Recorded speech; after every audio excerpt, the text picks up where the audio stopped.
Welcome to the Austin Public Library podcast and our second season of Reading for Life. My name is Julie Kleinfelter, Director of the Public Library in Austin, Minnesota, and I'm here with my co-host, Michael Verde. The vision behind Reading for Life is to grow community around a shared love of literature. Real community begins and ends with our imaginations, and few resources are as vital to the imagination's development as works of literature. In our podcast, we hope to combine all these ideas to foster conversations around our works of literature. Michael, we've had a great conversation the last few times we've gotten together, and especially with our lecture about our current work, The Death of a Salesman by Arthur Miller, and we've covered a lot of ground. Have you had any new thoughts since our last meeting? What else do we have to discuss about this work? Well, you mentioned ground, so let's play around with that. First, a couple things come to mind, space and time. When we think about space and time in Death of a Salesman, I think we could agree that Willie is both everywhere and nowhere.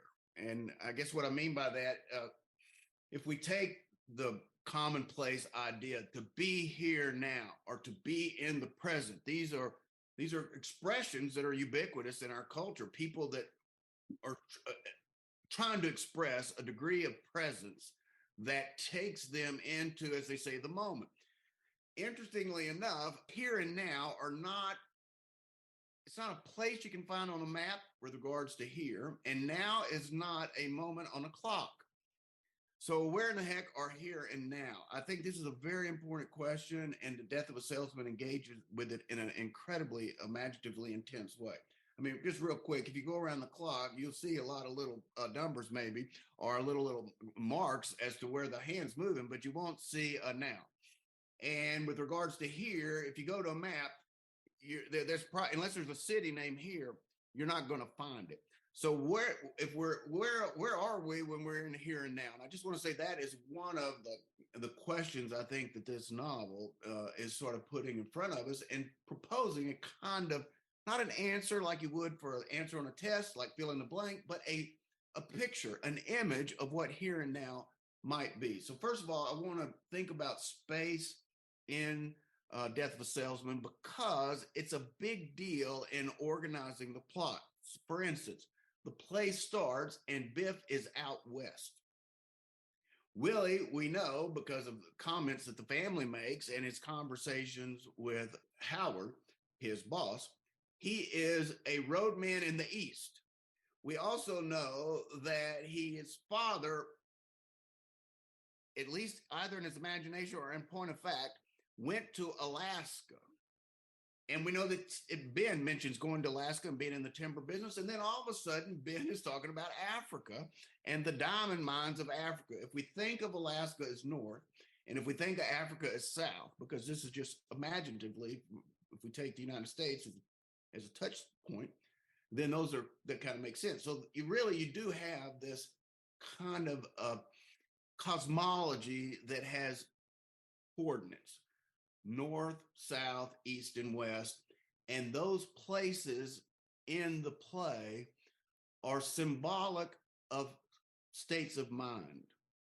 In other words, they're not really geographical locations, but they serve as symbols. So for instance, the West is associated with Biff being a rancher, with horses, with his shirt off, with nature. And then that kind of resonates with our own sort of mythology of the West. Go west, young man, for instance, going to leave these cities behind. The East seems to be typified by Willie being on the road and going in a kind of circuit out there to make sales and back home. So in other words, the East sort of represents a kind of frenetic activity that's opposite of the West, where you're trying to achieve something that involves going back and forth or going in a circle. The North, what constitutes kind of moving up, and the South relates to moving down. Now, with those thoughts in mind, a lot of the play comes into focus. For instance, even where the family's bedrooms are with respect to the kitchen. At the end of the play, Linda, for instance, after Biff and Willie's dramatic sort of collision, she's encouraging Willie to come up to bed, and he keeps saying, "I'll be right up." Well, in fact, he doesn't go up. He leaves the house and ends up going down because he drives his car off the bridge into the water.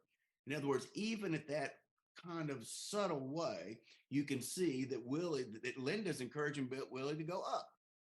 But in fact, he's going down. She's encouraging him to go up because this is, in a sense, what Willie has done all his life, is to move up into some kind of imaginative landscape where he's becoming increasingly successful by moving higher. Interestingly enough, Biff at the end of the play is running down the stairs. He's met with Bill Oliver. He's stolen the gold fountain pen. And all of a sudden he says, I'm running it down 11 flights of stairs. And I stop and I look up and I ask myself, so clearly what we're trying to get at is, where's here? And this play is proposing that to get here, you have to, ultimately the diamonds are in Africa. So to get here, you have to go down. You can't just go up and up and up unless you're going to, if you do go up and up and up like Willie, you'll end up nowhere. In other words, you won't achieve the diamonds if you're going up, because the diamonds are down. The diamonds are south. In a way, Biff, by coming to the conclusion that his dad has filled him full of hot air, there you go, that's what makes something go up. His dad is filled him full of hot air. He's going to, as he says to the lady that's sleeping with Willie, when she asks, are you football or baseball? He says he's football. He's going to touch down. He's going to come down out of this air, the hot air. He's going to put his feet on the ground. And how does he do this at the end of the play? He says to Willie, Willie, I realize what I am today. I'm nothing, Pop. I'm not a great leader of men. I'm not a salesman. He starts essentially saying all of the things that you put in my head that I am, I'm not. And ultimately, when he pops all of these illusory identities, he says, Pop, I am just what I am. I'm trying to move us towards where is here. And I'm suggesting in this conversation that here has something to do with knowing who one is. That the diamonds in Africa, unlike the gold or the dollars that Willie is chasing, the riches in Africa is the wealth of knowing one's genuine identity. That this is the riches, and this is the parity riches is dollars. So we're chasing money when actually what the big quest here is, who am I? I've got so many seconds on the planet to know who I am. So in any way, I'm suggesting here has something to do with authenticity. And that necessarily involves rejecting illusory identities that have been suggested to us, either from our family or from our culture, and very likely both, because family is often a conduit of these cultural, you could just say, ideals. And in a sense, Willie has chased mask offered him by this time in America with regards to what makes someone lovable. You know, I'm just saying, in other words, Willie has thought the way that he is somebody that's worthy of being loved is by becoming this kind of salesman. So in a sense, he's saying, to love me, I've got to put on this mask. If I'm not wearing this mask, if I'm not this big, successful person, maybe I'm not someone worthy of being loved. This is partly, I think, what relates to being here, and whereas now, in one sense, Willie is always, as Linda says, about her husband, he's never happier than when he's looking forward to something. So that's always some carrot in front of him. And of course, we know that Willie is constantly having perseverating on the past. So in a way, Willie's looking back or he's looking forward, but he's never looking here. Well, and even in the play, he's never in the moment. You know, and they show that in a lot of ways, that he's either reminiscing about something and even verbalizing it so that other people are like, wait, what are you talking about? He's all time-wise, he's all over the place in the play. Wonderful. And what I would throw out for consideration is that Willie's not here because Willie doesn't know who he is. And maybe that's the take home here. If we have to have a take home, we don't necessarily, because I'm suggesting this is an image and not an answer to a test, but that partly we could say that being present is knowing who one is. Because if insofar as we're adopted a mask, existentially we're elsewhere. we're not with ourselves. We are not. And I'm saying all this because I think literature and art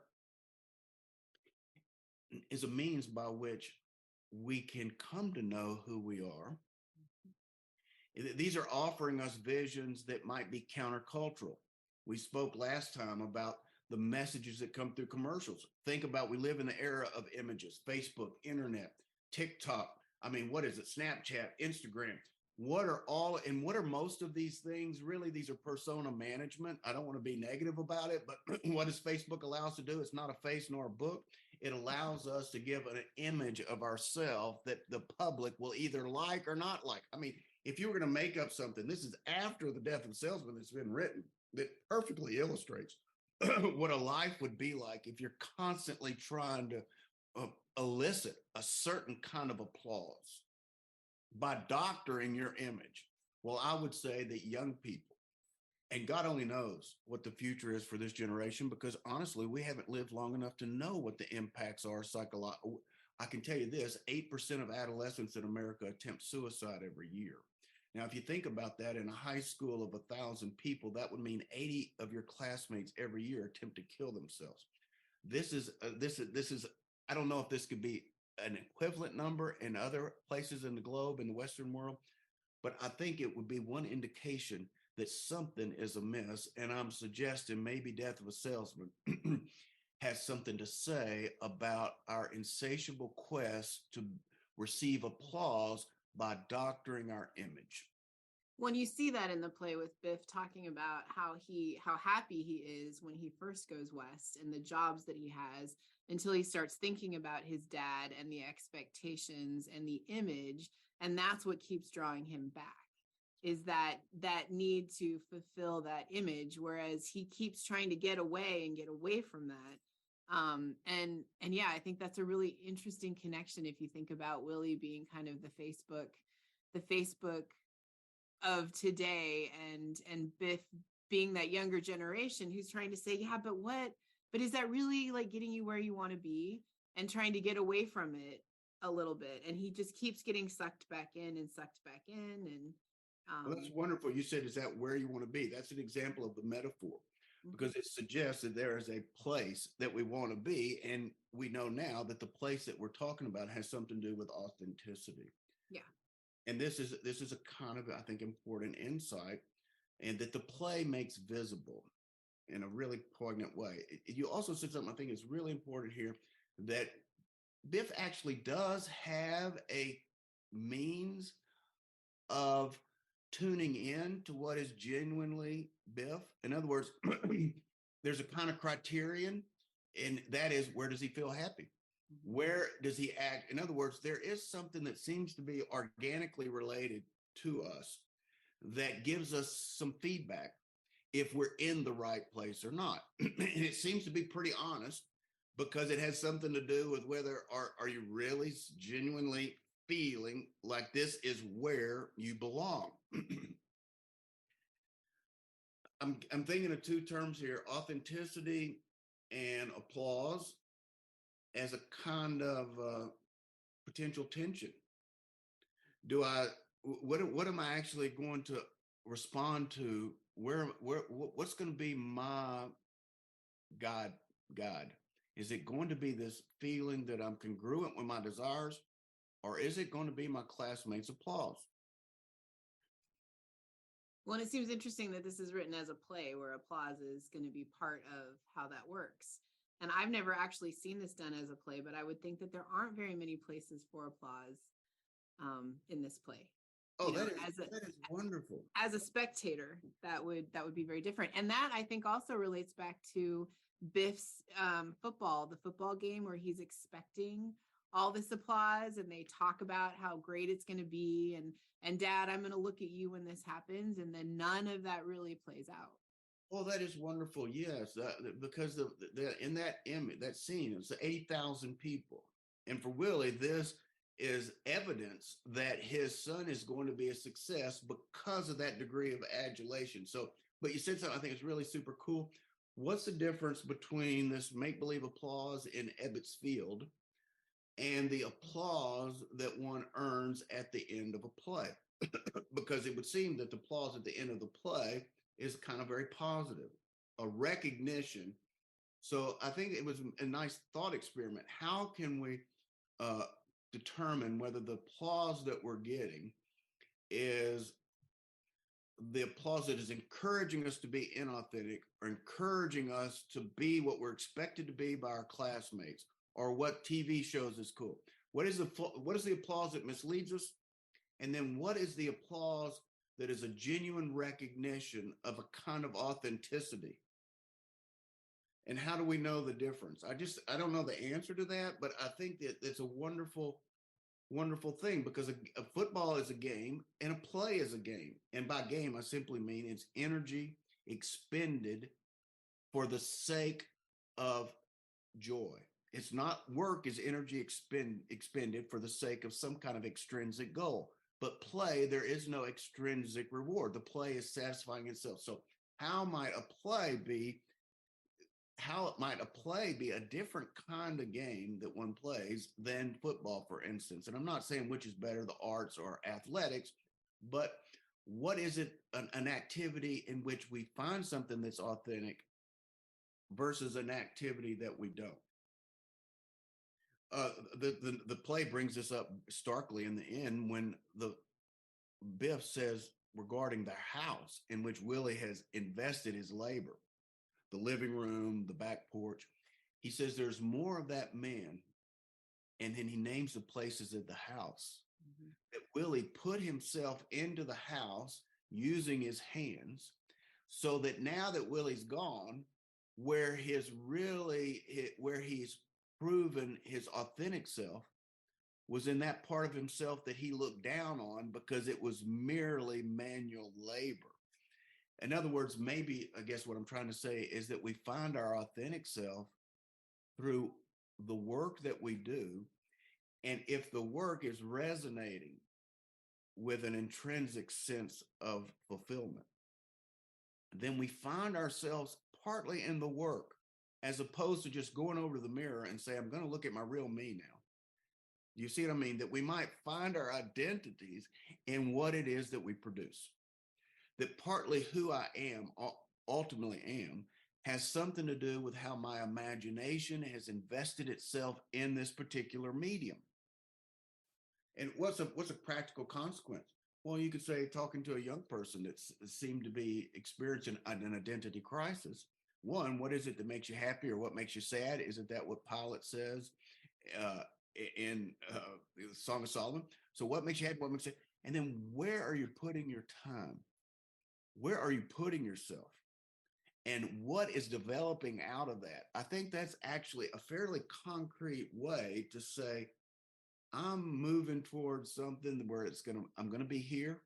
In other words, I'm going to be present in this life, versus I've lost myself and that I'm everywhere and nowhere. Where am I putting myself? This is really the question. Where did Willie put himself before he died? And where is his children going to put themselves? And for all of us, you got X number of seconds. What are you making? This comes up again and again. Ben asked Willie, yeah, but what are you making? Can you put your hands on it, Willie? Right. Can you put your hands on it? And maybe that's a question we can ask ourselves. What are we making?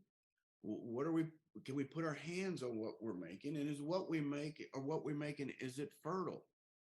What's its impact on other people, what we're making? I often wonder how people that just sell stuff by deceit, I always wonder how they put their head on their pillow, And I asked this to somebody, how do you think someone sleeps at night, absolutely deceiving people in that way? And the answer was they probably sleep like a baby, because if they didn't, they wouldn't do it in the first place. So I don't know that, but I think this is really a wonderful thing. How does your psyche stay healthy if you're not actually congruent with who you are? At what point do you start to have psychological breakdowns because you've trying to live an artificial life? I guess that's what I'm saying. Well, and I wonder, as the parent of teenagers, I wonder about that with a lot of the online. Everything's moved online, and I feel like there is less that we can put our hands on. Like you can create community, and you can create stories and you can do a lot of things, but because so much, and especially during COVID, because so many things moved online, I think we lost that ability to put our hands on things and that physical piece of it. And I do wonder if that has been a part of kind of that growth of that mental health issue, especially for the younger generation. And especially then, interestingly enough, I know it's more in young women than young men right now is what we're seeing. And I think I wonder if some of that is still that boys tend to have that, and this is very kind of sexist, but there is some grounding in truth where boys tend to be a little more physical and maybe a little more naturally attached to the physical pieces, and the girls maybe are a little bit different. But I do think there is that move online we've lost a little bit of that touch and feel of I can reach out and grab what I'm doing. Yeah, I think another way of saying that, I think it's profound insight that we're losing touch with our bodies. Mm-hmm. And this is actually what happened to Willie. He exchanged his hands for his mouth, or he decided that he would live through his mouth and not his hands, and hence all of the imagery related to hot air and the fact that he was going to inhale the from the furnace, that he was going to inhale that toxic air. That's how he's going to kill himself. And at the end of the play, Biff throws down that rubber pipe and says, "Now we're going to talk."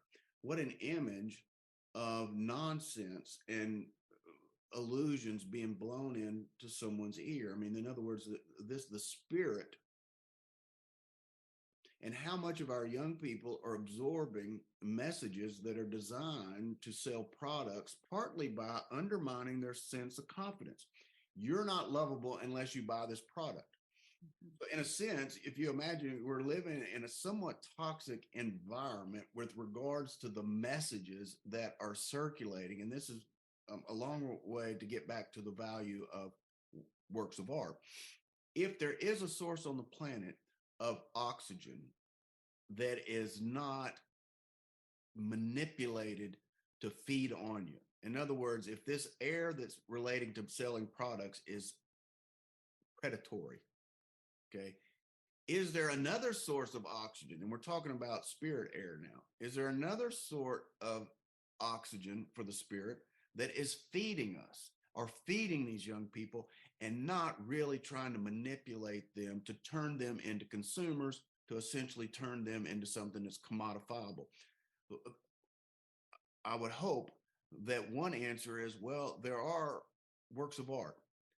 That works of art actually they're not trying to manipulate you. I mean, James Joyce says this is not pornography and this is not propaganda. I mean, how does art differ? And he's making a distinction between pornography and propaganda in a kind of simplistic way. But I think there's something to that, which means then that the library is a place potentially for the kind of spirit air that a person can grow a healthy mind and body with, which would mean that conversations around books could potentially be a counter source of inspiration. Mm-hmm. Why isn't that more realized? Well, number one, I think we should just be candid about it. I'm not sure that our economy is particularly invested in people knowing who they are. Yeah, and this is not a Marxist critique. This is not down with America, but I think we should just be pretty candid that most of the messaging that we're inhaling from our cultural environment is designed to get something out of us, and often by occluding our vision. So it's going to be hard, in other words, to be here now if we don't have a source of oxygen that enables us to be meaningfully in touch with not only our biological body, but our social body, which would mean a community. Mm-hmm. I mean, a community, Willie's trying to move up and up. He's trying to get above people. Well, think about that. That's like the status caste system, right? That's very different than a community.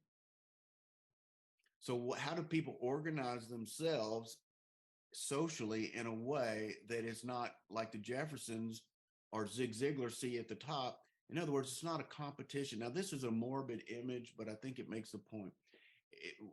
When the Jewish people were in these uh, chambers where the Nazis would drop the gas. Well, that gas, when it would hit the floor, would move from the bottom up. That's just how the gas came. So when the Nazis would go in to get these dead bodies, they would invariably be in the shape of a pyramid because people had climbed on top of each other to not suffocate.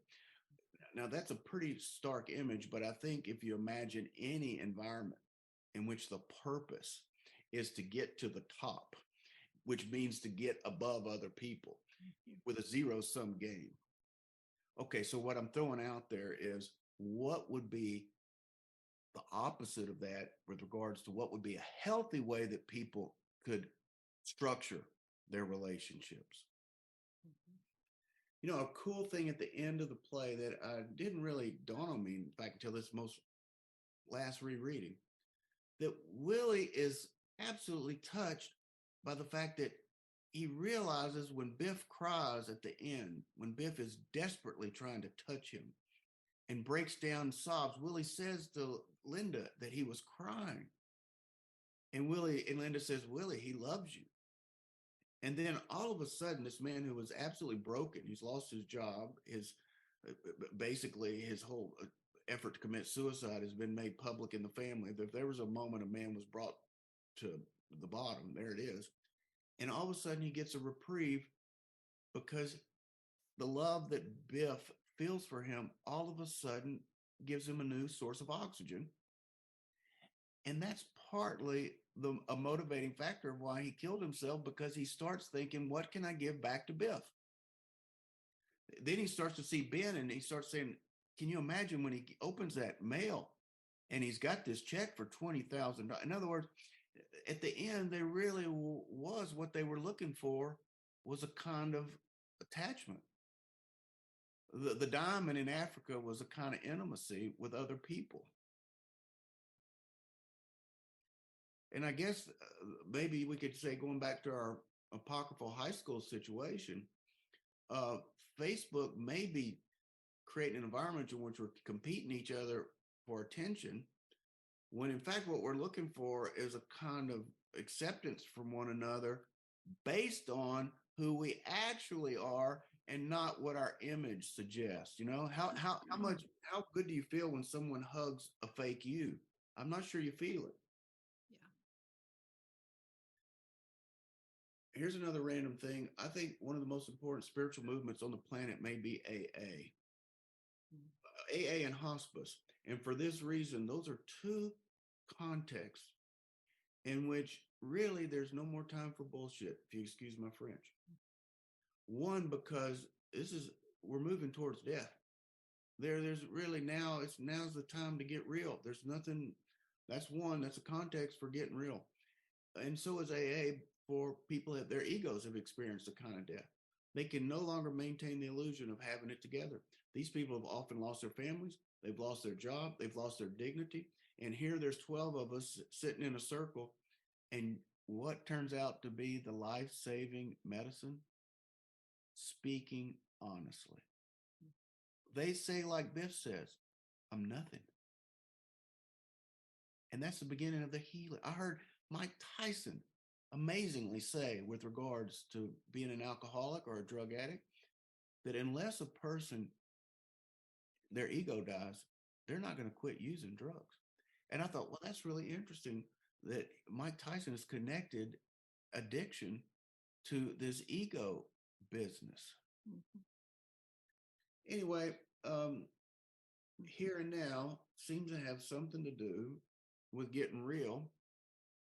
And it seems, at least this play would suggest, it has something to do with getting real in conversation with one's intimates, that there are significant others in one's life that one needs to get real with so that you actually touch each other and that your masks aren't bumping into each other, that you're actually feeling each other.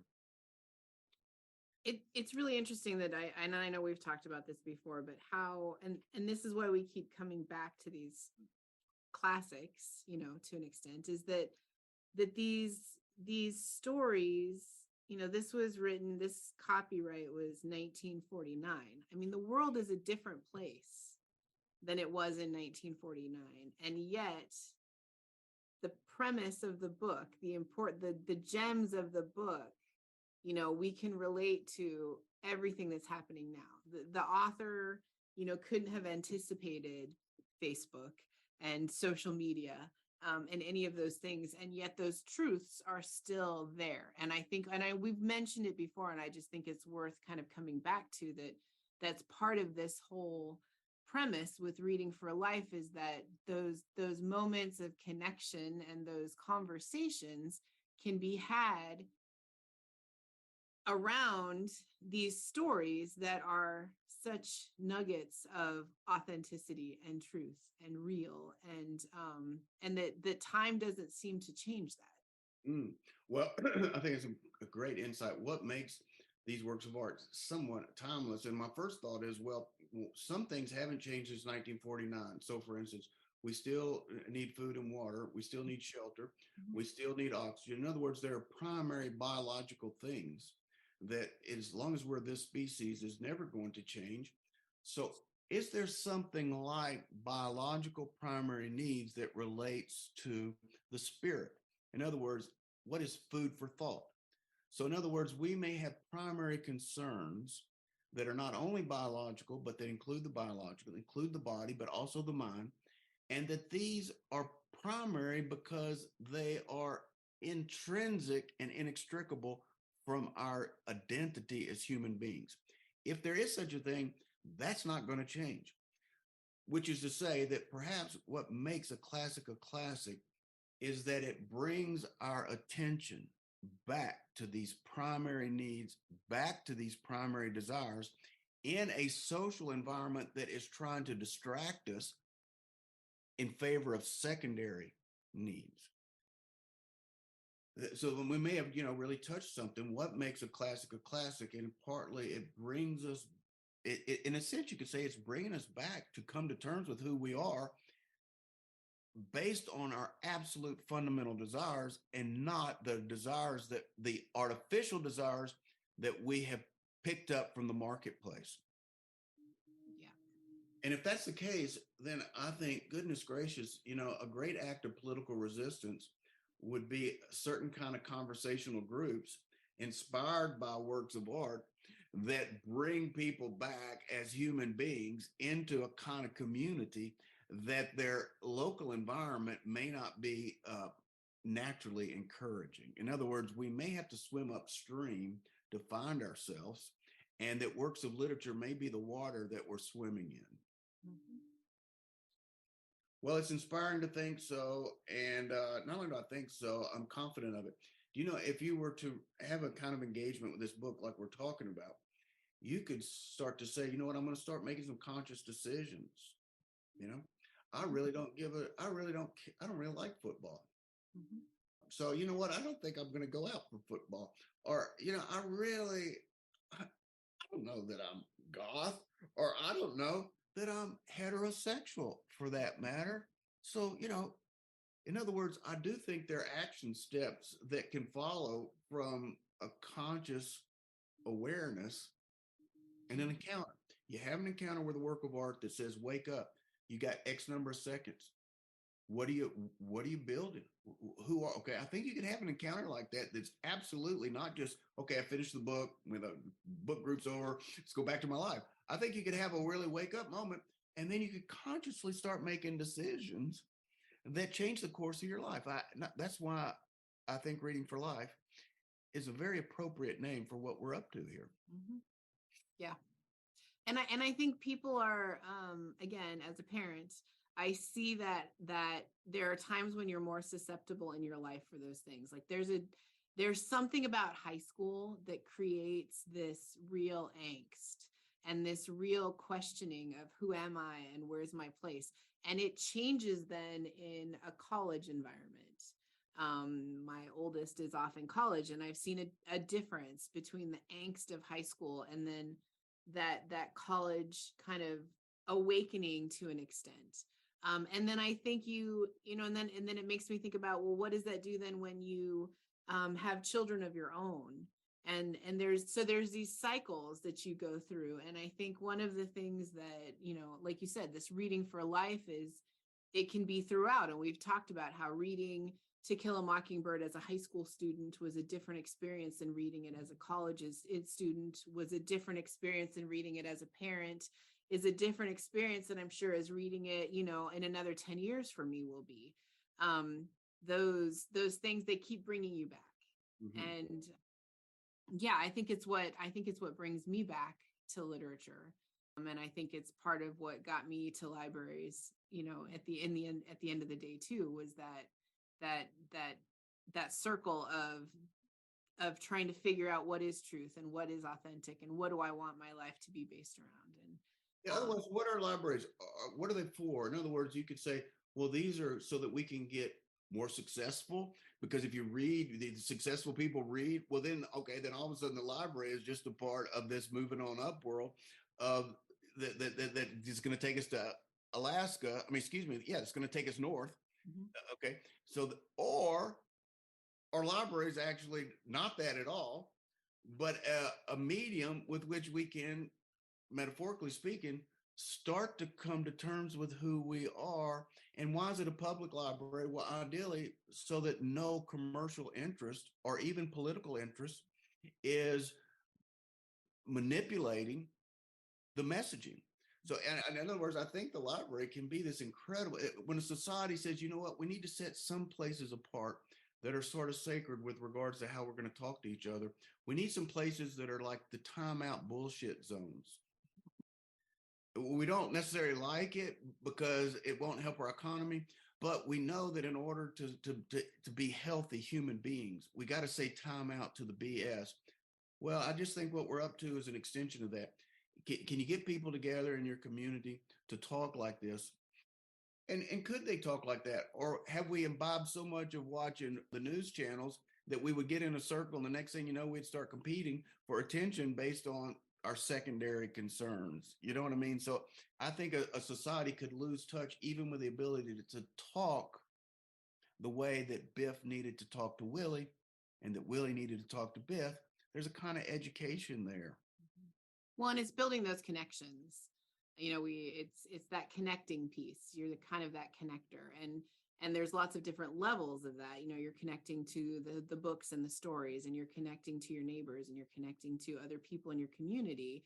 And then even through programs like this, you're connecting maybe with strangers in your community that you don't necessarily have the opportunity to connect with in other ways, but you can connect in this way, and have that primary level fundamental kind of conversation about things that are important without all of the other fluff and all the outside stuff, and have it be more that connecting on a very base level with someone who you maybe wouldn't connect with otherwise, which then would make the connecting with your family, or maybe then you practice that a little bit, so then you can go back and deal with those family members that maybe are a little harder to connect with.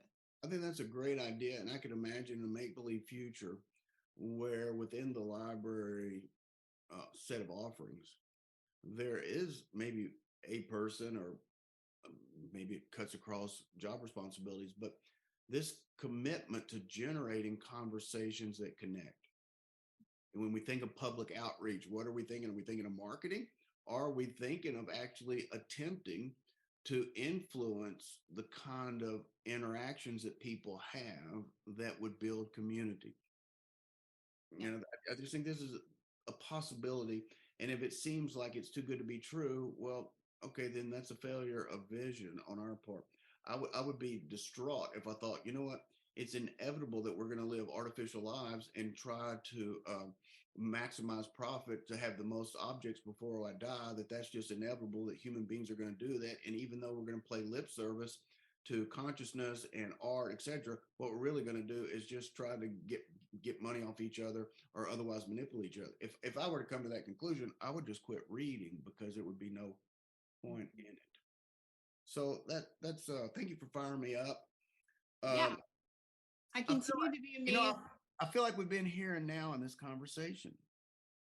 Yeah, Yeah. Well, and I continue to watch the cycle of we start a new novel and we touch base on all kinds of different things and we kind of come back to that familiar thread. I feel like there's these familiar threads that as we talk through each new story, each new piece of work, we're coming back to these main things, and we've kind of talked about that throughout. So, And isn't that the fairy tale story that you've been you're a king, you're a child of a king, but you don't know it?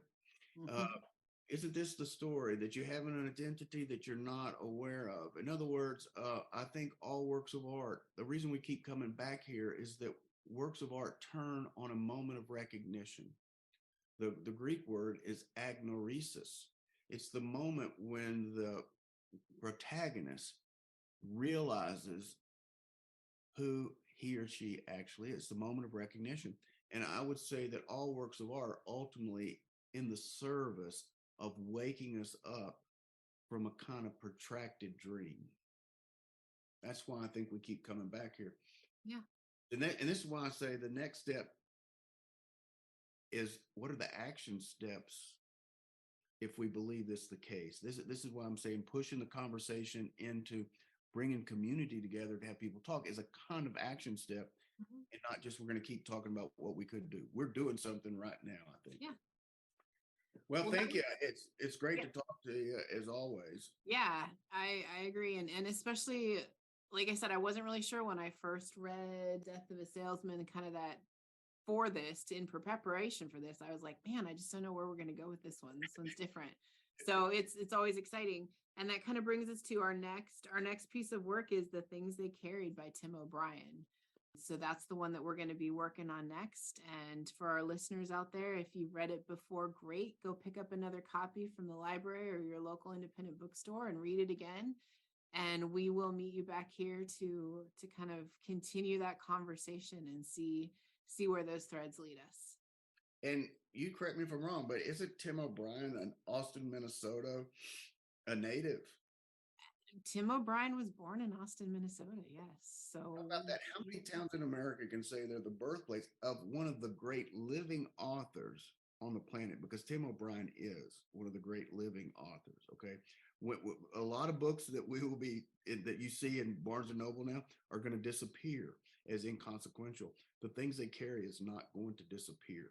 It is a great work of art, like Death of a Salesman, like Huck Finn, like To Kill a Mockingbird. I can just say that as a lover of literature. This is an unusually, this is a, I would say, a prophetic book.